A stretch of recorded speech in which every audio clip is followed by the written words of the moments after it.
Welcome, everybody, to another masterclass here to Mind for All Seasons.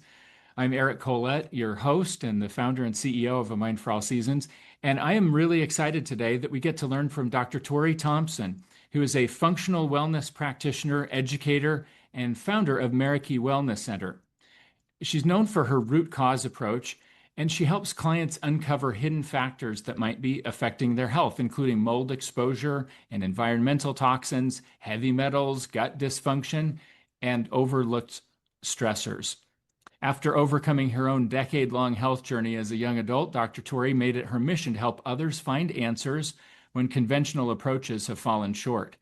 And that journey wasn't an easy one for her. She saw over 20 different doctors. She had a lot of misdiagnoses, and it inspired her to do the work that she does today, helping people all over the country optimize their health.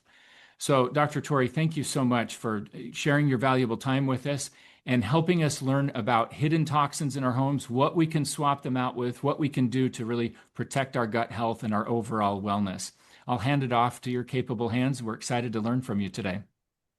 Well, thank you so much for having me. And so today we are going to dive into toxins in our home.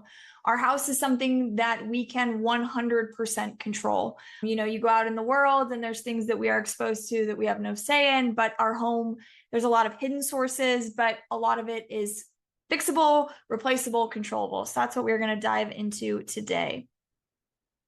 So we are living in a world very different than our grandparents. Some of the biggest pushback that we get is that, oh, well, my grandma did X, Y, and Z, and she lived to 95 years old.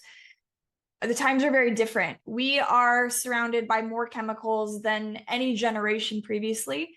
As of right now, there are 86,000 chemicals listed on the EPA's Toxic Substance Control Act, with over 42,000 of them currently being sold, being used out in the environment. This is our cookware, our clothing, our furniture, our food, our cosmetics. This is literally every aspect of our life. So 97% of Americans have measurable amounts of forever chemicals in their blood. We are finding microplastics in human breast milk, blood, even brain tissue. We're constantly bombarded with pesticides on our food, chemicals in our cookware, food additives, toxins in our shampoos and our body wash. And so, again, we are living in a world with more chemicals than ever before.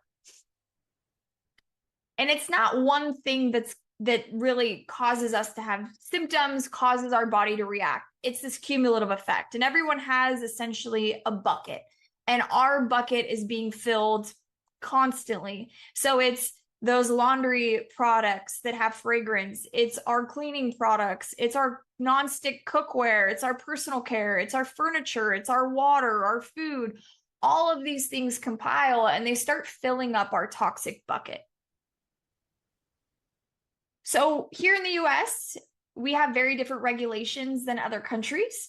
It is changing a little bit. You are starting to see the EU kind of follow in our footsteps a little bit, but here are a list of just a small amount of things that are used and allowed here that are not in Europe. So we have potassium bromide.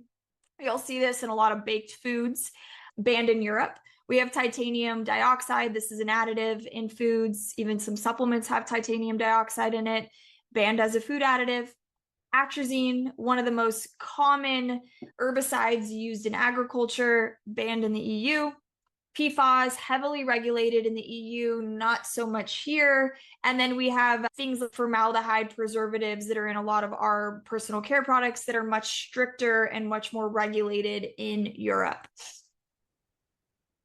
So one of the tricky parts of toxins is there are thousands of toxins and chemicals being used and created, but we know very little about what they do. We don't really know what they are long-term. We are the experiment. We are kind of the lab rats seeing what happens with these things in long-term use. So we know a very, very small percentage of it. We're still learning what the long-term effects are of a lot of these chemicals. So I am, some would say, obsessed with toxins and really finding root cause, mainly because I lived very, very sick for a very long time. Started getting symptoms when I was around 12 years old. Started with very weird symptoms. It was a little bit of weight gain. My arms would go paralyzed, but off and on. Started getting headaches, and these symptoms just kept getting worse and worse. We went everywhere. We saw every specialist you could ever go to, saw some of the best doctors at the best hospitals, and nobody could figure out what was wrong. They were willing to try exploratory brain surgery. They were willing to try medications, but nobody could give me an answer. And nobody, granted, this was a long time ago, but nobody thought to talk about, what are you eating? How's your sleep? Are you taking any supplements? It was never, ever addressed. So I kept going to doctors, and it wasn't until a decade later when I was in grad school that I decided to really figure this out. I was really at my wit's end and decided to do, what most people, when they've kind of hit their wit's end, is I'm going to figure this out. So I put together, kind of pulled out my labs and figured out a doctor had ordered a lab wrong. She didn't mean to order a marker years prior. And it was there the whole time that I had Lyme disease. Saw a specialist, started working through that, and got about 80% better, and then hit a wall. And it wasn't until mycotoxin mold testing and this environmental toxin testing was starting to come to the market that I thought, I'll look into that, and had levels way off the charts. Tons of plastics, pesticides, herbicides, heavy metals, mold. And so I started learning how to work through that and get that out of my body. And that's ultimately what allowed me to get back to 100% and get back to living life. The picture on the left, I was probably 15 years younger there. And I think the picture on the right, I'm definitely much older. I think I look much younger now than I did when I was sick. And so it was really this, if I could fix myself, how can I take this and teach other people how they could heal their bodies themselves? So our home is often the greatest source of our toxic exposure. We spend a ton of time there. We have a ton of products in there, but it is one of the easiest places to reduce your toxic exposure and get your products really dialed in so you can live the lowest toxicity possible. So the first thing we're going to start talking about is my favorite thing, and it is mold. Mold is something that people have this idea of. It's just, an old house that has, black on the walls, and mold is extremely common. It is not just a house problem. Mold creates a toxin called a mycotoxin. And yes, you can pick them up from water damaged buildings, but there's also a huge dietary source. And so both of them need to be examined, and looking at the foods that are high in mold mycotoxins, as well as looking at your home environment and making sure there's no mold there. So in a house, we tend to think it's only going to be an old house, maybe not the most expensive house. And I will tell you, we have seen multi-million dollar homes in the driest of climates to your average house. We've seen it all. Any house can have mold.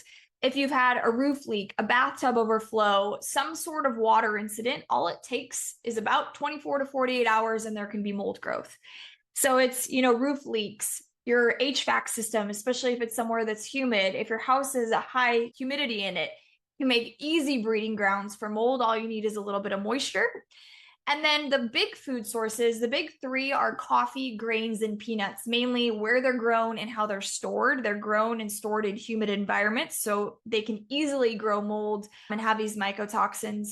So those guys are big, especially if someone tests high for mold. We're looking at those sources in their diet, but it can also be dried fruit, wine, beer, spices are another big source for people. So mold and mycotoxins are not the same thing.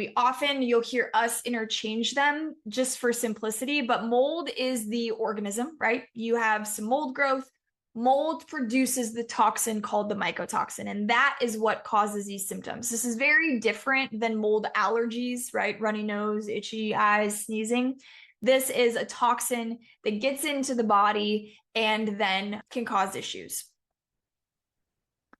So mold is great at affecting the body. It has been associated with brain fog, difficulty concentrating, mood changes, sinuses, if it's water damage that you breathe in. So it can be sinus congestion, sinus headaches, low energy, not sleeping great, digestive issues, weight gain is big, especially among women, and then skin issues, rashes, redness, irritation. The symptoms are vast. It's not often that one, smoking gun that makes it, oh yeah, that's molds, but it is something to look into if someone has kind of these mystery symptoms.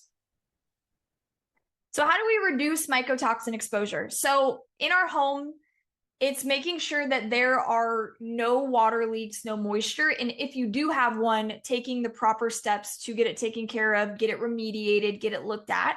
Just saying, oh, I cleaned it up is usually not the best approach unless it's just a tiny little bit. If you have a leak, making sure that you keep the humidity low, you have it retested. And I do recommend people getting their house tested just to make sure there is no mold. Oftentimes it's a hidden source. If you've ever had an issue, a roof leak, a bathtub overflow, a pipe burst, water heater, something like that, get a mold test in your house just to make sure it's not there. You want your humidity indoors to be below 50%. I'm in the South. That is very difficult to do. So running dehumidifiers, whether they're the standalone guys or getting a whole house dehumidifier, is very helpful to keep that humidity low so that you don't have that moisture in the air. And then running HEPA filters. All rooms in my house that we spend time in have HEPA filters, and these HEPA filters are able to pull mold spores out of the air. So they can also helps with pollen and dust and just keeping your air very clean of some of the things we're going to go into in the environmental toxin side. But that is the way to make sure that the home is staying mold free. And then food, you want to go for coffee. I'm an avid coffee drinker. I'm never going to give it up, but I do drink organic and mold-free coffee. Organic does not mean it's mold-free. There are now mold-free and certified mold-free companies that are testing their coffee for mold. You want to make sure that your grains, your nuts, your seeds, your spices are not being stored in humid areas. So people that keep them in a garage or keep them out in a barn could cause some issues down the road. And then if you ever see mold on food, get rid of it. Don't do what my mom notoriously always did, would just like, oh, we'll just take that part off. Don't do that. Just get rid of it if you do see mold. I don't do peanuts. I avoid them. They are just such a high mold food. I'll do other nuts, but I usually avoid peanuts. And then air quality, replace your HVAC filters, run HEPA filters, and then make sure that you're running an exhaust fan in your bathroom or running a dehumidifier just to keep your humidity low. Heavy metals. So heavy metals are very common because they are natural to the Earth's surface. Unlike some of the environmental toxins we're going to talk about, heavy metals are natural. They are in the ground. So they're not something to be feared. It's just when they get in high amounts, they can create issues. So some of the most common places that people pick up heavy metal would be in water, whether you're drinking city water, tap water, even well water can be high in metals. Seafood, the big guys. So the ones that tend to get people are going to be tuna and swordfish, tend to be high in heavy metals. Smoke, cigarette smoke. Unfortunately, wildfire smoke can do it. Not much you can do about that other than running HEPA filters, but cigarette smoke. Low quality supplements. Buying supplements, you want to make sure you're buying from a reputable company that is third-party testing. Some cheaper supplements are using lower quality herbs that can have things like heavy metals in it. So buying from a brand that you will know that they're third-party testing to make sure there's no metals, and making sure that you're not buying from third-party stores on Amazon. There are a lot of counterfeits on Amazon. So buying from the brand directly or using something like FullScript or a platform like that. Food can have heavy metals. I'm not super concerned about that. Just rotate food. You can make swaps, like instead of doing brown rice, do white rice. Brown rice can hold a little bit more arsenic, but food sources I'm not super concerned of. I'm more concerned with things like seafood, water, and exposures from low-grade supplements. So how do we reduce our heavy metal exposure? So the biggest thing for water is having a high quality water filter. Having a reverse osmosis system is my preferred water filtration. A refrigerator filter, some of the pitcher filters, they really don't cut it. They may pull a few things out, but really a reverse osmosis is my favorite way. For seafood, you want to go away from tuna and swordfish and mackerel. Go away from the big guys. I know they're delicious, but go away from those and do things like wild caught salmon, sardines, anchovies. Always wild caught if you can. And sticking with the smaller guys, they tend to have less heavy metals than the big guys. And then a few food choice swaps, white rice instead of brown. And then being mindful about imported spices, imported herbs, imported supplements, making sure things are third-party tested to ensure that you are getting the cleanest ingredients. So herbicides and pesticides, we think of these as farm exposures, and yes, they are, and yes, they can be, but they are also in our neighborhoods. They are around us. So our ways that we're getting exposed to herbicides and pesticides would be conventionally raised produce that they're spraying. Our big guys would be wheat, oats, corn, tend to be high. You've got drinking water can have it, especially if you're in an agriculture heavy area. Lawn treatments. So if you live in a HOA that has really pretty lawns, if you live by a golf course, if you live by a city park, your neighbors could use it. Then we have our insect sprays and extermination services, and then flea and tick products can all contain these guys. So a study came out and looked at the risk increase of people who lived near a golf course and their exposure to pesticides with Parkinson's disease. And this is being looked at as one of the many possible culprits, but they found that people that lived within 1 mile of a golf course had 126% higher odds of developing Parkinson's disease. The risk stayed elevated up to 3 miles away. And so there are things that you can do if you live on a golf course. It's not a panic mode, but it is just showing the importance of really being mindful of herbicides and pesticides. So how do these affect the body? They can affect the brain. We see brain fog, difficulty concentrating.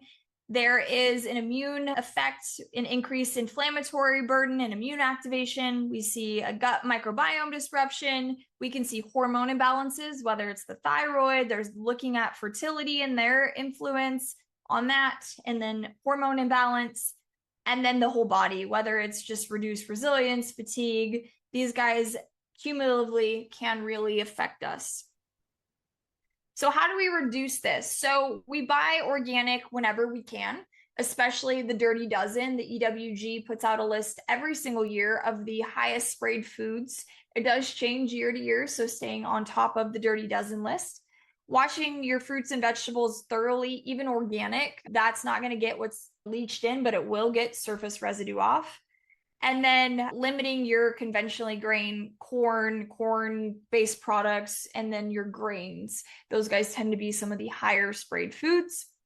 You want to drink filtered water. I do love reverse osmosis systems for people's homes. And then around the house, this is kind of the biggest piece, is you want to make sure that you are running HEPA filters. And it's going to feel like I'm saying the same thing over because a lot of the same things carry across. So HEPA filters. So I have an air doctor. The air filters, there is a lot of marketing kind of nuance to it. You'll see HEPA-like filters. You'll see that it'll say that it is hospital grade, but you want true HEPA. That is going to be what can pull all of these things out of the air. So I personally love the brand Air Doctor. They've been around forever. That's what I use in my house. But there's Jasper, there's Austin Air, there's many different of these guys that are true HEPA filters that can pull things that are in the air out. You want to take off your shoes before going in the house. It's one of those kind of old school things, but anything that is on your shoes is now going to be tracked in your house. So taking off your shoes and not tracking them in. When we go to our dog park, when I get home, my dogs get their paws wiped just so they're not tracking in stuff. But removing your shoes is huge. And then if you've been gardening, wash your hands. If you guys use any pesticides, herbicides around the house, and then be mindful if your neighbors are spraying, don't go out there. If your gardeners are there and they're spraying, one, try to get them to use cleaner products, but two, don't go outside, don't walk around in it. So the plastics, these are one of I say these are one of the biggest things, but everything in this is one of the big things of looking at reducing exposure. So plastics, I grew up in the era of plastics. Everything was plastic, and now it's really becoming a lot more mainstream how these things affect us. So plastics, there's the obvious guys, right? Plastic water bottles and your plastic food storage, but there's a lot of sneaky guys. So it's getting rid of the single use Keurig pods or the plastic pods, takeout containers, your black cooking utensils, those black plastic guys. Those are often made from, they melt down electronics and mix with plastic and make that. So getting rid of those. Your plastic cutting boards, your canned food is often lined with plastic. Receipts, your plastic bags, to-go coffee cups. This is a big one for a lot of people. Those paper cups, your Starbucks cup, lined with plastic lids. So really working on reducing your plastics, especially when you're at home. And when you're out traveling, it's a different story. But when you're at home, that's what we really want to reduce. BPA-free does not mean chemical-free. So BPA-free, people love to kind of be like, oh, well, it's BPA-free. So BPA is bisphenol A. And oftentimes what they will do with bisphenol A is to call it BPA-free. They will just replace it with BPF or BPS. These guys have very similar health implications of BPA. So ditch the BPA-free, go glass, go stainless steel. I always have a big stainless steel jug with me, but BPA-free is not necessarily a better option, though it has been marketed that way. So how do plastics affect the body? I mean, if you watch that documentary, you're seeing that people do have plastics in their tissues. So how do these affect the body? They can be linked to hormone disruption. A lot of them are xenoestrogens, so they affect the estrogen receptors and cause hormone imbalance. They can increase our oxidative stress and cause some inflammation. There's a lot of research being looked at right now about fertility in plastics, how they're affecting our reproductive health. We see brain fog and mood changes. We see them affect metabolism. Some of these can drive insulin resistance that's not necessarily food driven, it's toxin driven. We see changes in our metabolism and our metabolic health, difficulty losing weight with these guys. And so there's a lot of research right now being done looking at how these guys are affecting us. But for me, it's a easy, let's just start replacing them. So how do we reduce it? So get rid of your plastic food storage. You can go on Amazon and get glass. I'm not super concerned about the lids if they're plastic, as long as the food's not touching it. You want a glass body. Definitely don't use any plastics in a microwave. Stay away from that. You want to get stainless steel or glass water bottles and use that. What we do is we have a reverse osmosis unit. We have glass water bottles that get filled, and our fridge is filled with glass water bottles of reverse osmosis water. Get rid of your black plastic cooking utensils. You can use bamboo, you can use silicone, but getting rid of those plastic utensils. Wood or stainless steel cutting boards. I use wood for vegetables, stainless steel for meat, so it can go in the dishwasher. It will dull your knives, but you can sharpen them. Getting rid of the plastic cutting boards. Your to-go food containers, if you can. Some people take their own to-go container, like a glass one, with them. If not, if you're not willing to do that, as soon as you get home, take it out of the plastic to-go and put it in a glass and then store it. Whenever you can, get rid of or decline the paper receipts at the store. If you're going to throw it away, just don't take it. And then be mindful of canned foods because they are often lined with either BPA or BPA-free lining.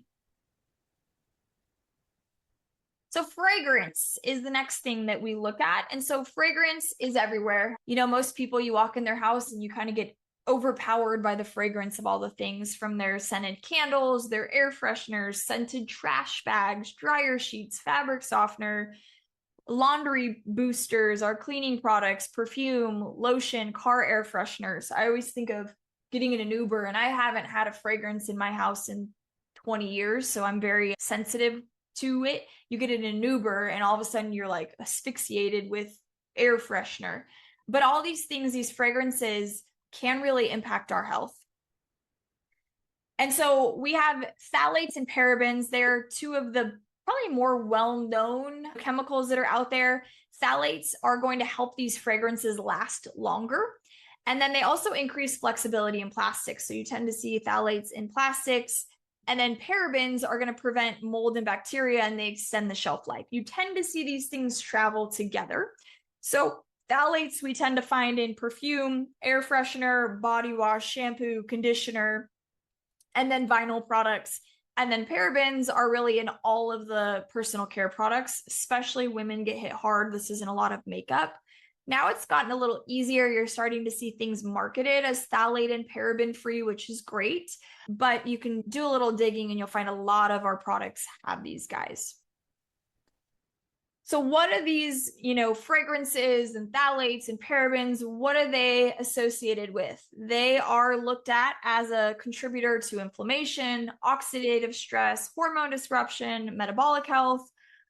We see respiratory pieces. So people that are sensitive can have issues with asthma, sinus congestion, airway irritation from these fragrances.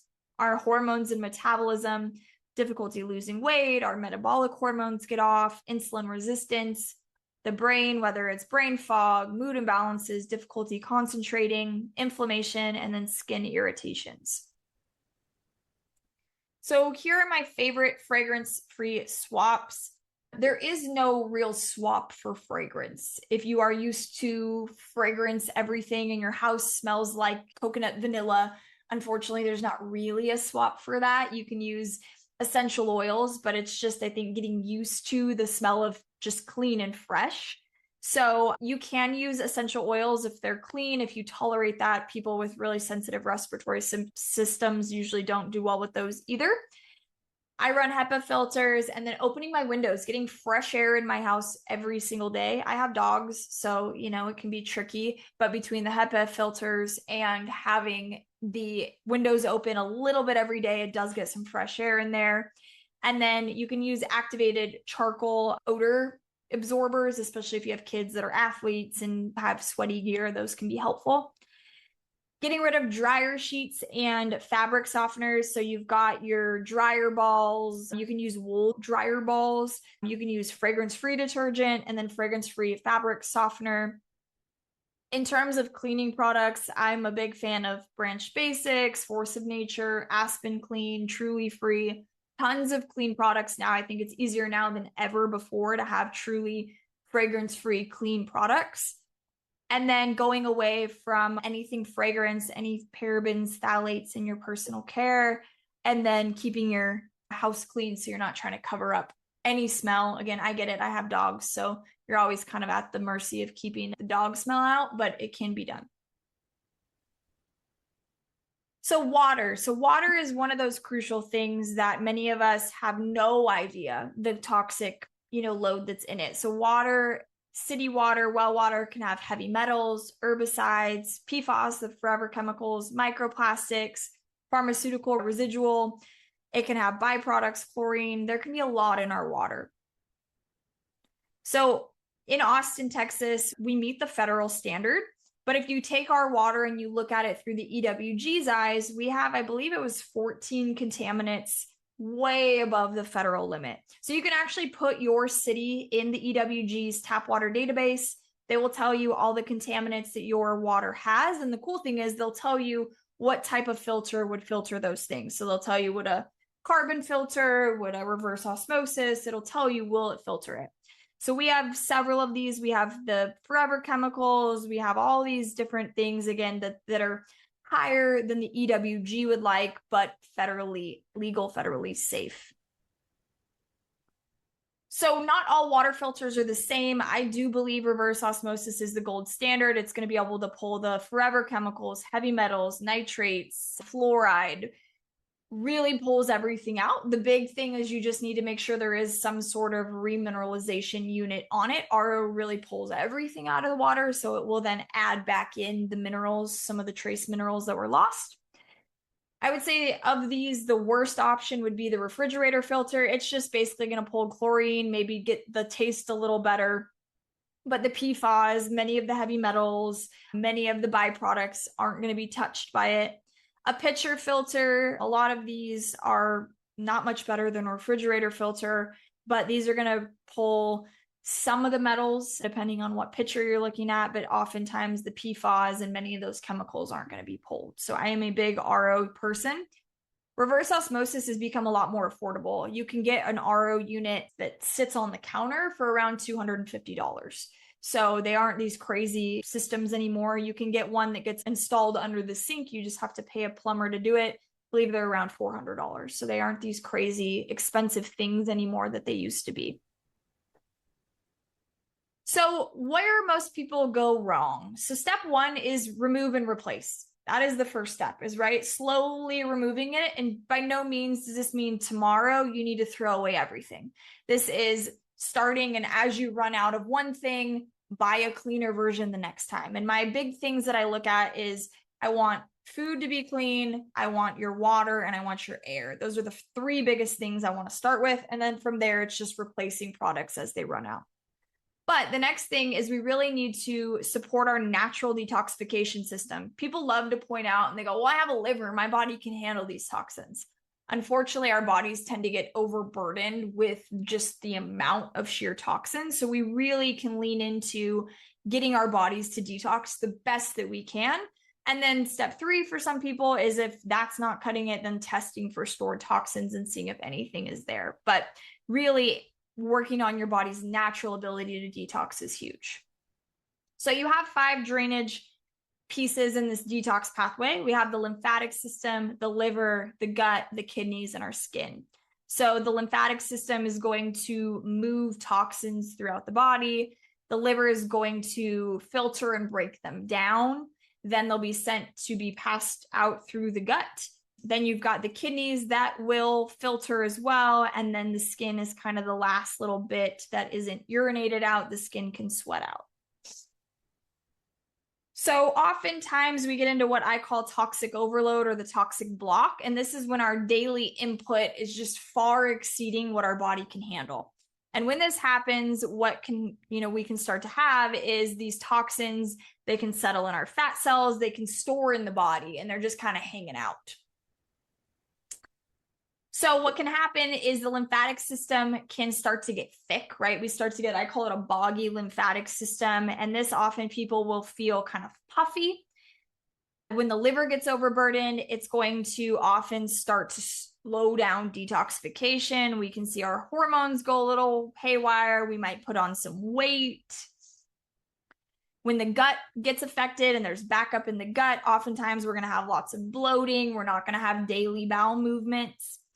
When the kidneys get overworked, then they may not filter as efficiently, and we may have toxins not being properly broken down, and they may recirculate. And then when the skin gets bogged down, we tend to see acne, breakouts, dry skin, some sort of skin involvement.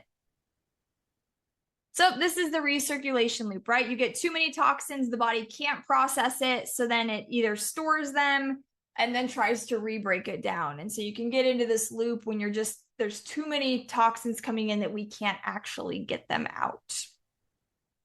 So what we want to do is really hack this. So we want to support the lymphatic system. The way to do that is movement. The lymphatic system, it requires movement. So making sure you're getting movement every single day and staying hydrated. The liver, supporting the liver through cruciferous vegetables, staying hydrated, our vitamins and minerals.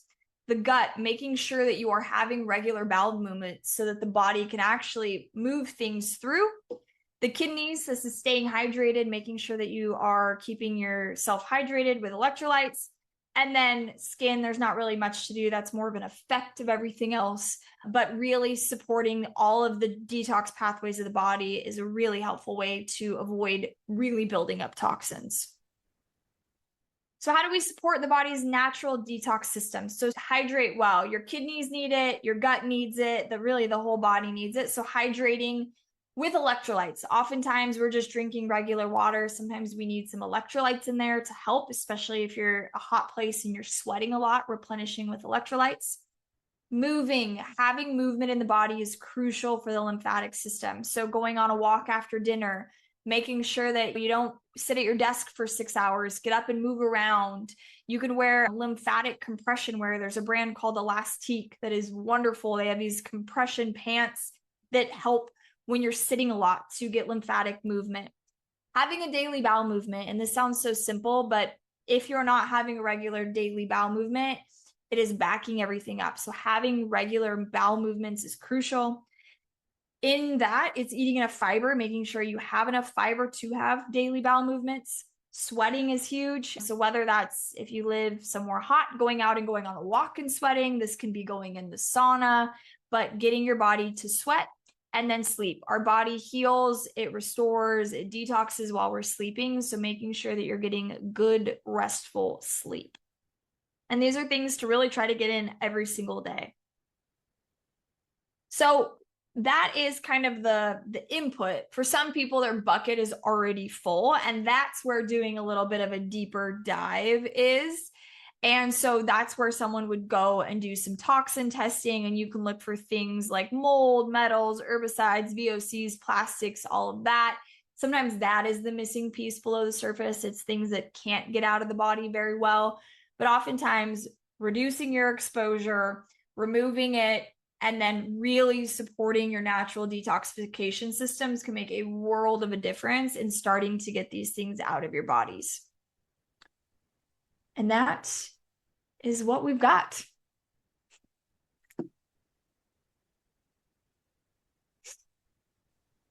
All right. Thank you so much, Dr. Torrie. We've learned a lot today. Thank you, everyone who's been here live. Thank you if you're watching this on the replay. I think that we have a lot that we can work on. Small, simple steps that add up to a lot to counteract the lot that's out there in the environment.